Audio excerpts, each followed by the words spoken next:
How very unsurprising that Tom McCarthy's true story, he also co-wrote the screenplay with Josh Singer, necessarily has its foundation on lies emanating from those who either preach the truth, Roman Catholic Church, or report it, the Boston Globe. The proof of rampant abuse of young boys and girls did find its way into the Beantown newsroom as early as 1993, but rather than act, the story was purposely buried in the apparently seldom read Metro section.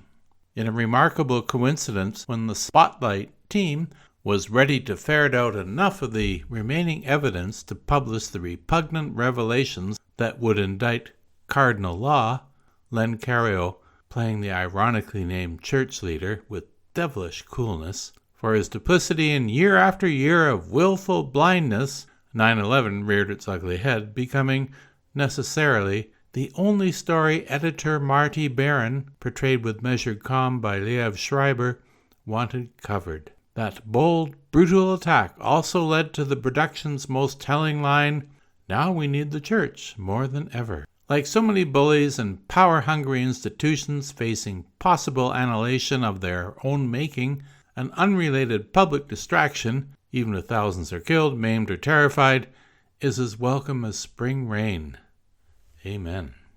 The Spotlight investigative team, led by Michael Keaton as editor with the past Walter Robbie Robinson, along with main associates including Mark Ruffalo, who decidedly won't take any no for an answer as reporter Mike Renzendez, Rachel McAdams as Interview with a Heart Sasha Pfeiffer, and Brian Darcy James playing Matt Carroll, collectively get the fire in their belly once realizing that dozens, not just a handful of perpetrators and victims, of participants make this story an epidemic of sexual, physical, moral, and systemic abuse, notably keeping court documents under seal due to pressure from on high in the latter category.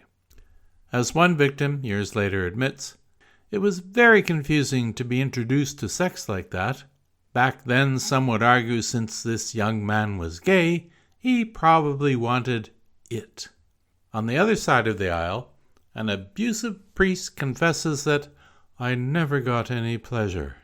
Okay then, 5 Hail Marys and you're off the hook. Of course, this production is a docudrama allowing the artistic trust to put words into everyone's mouth, then select and order the facts to suit their purpose.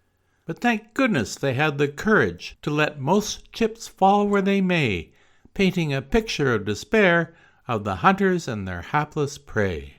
Punishments of various forms have been meted out against the actual abusers and their uppers, but how many innocent souls could have remained unsoiled if the Boston Globe had done its job when it first had the story?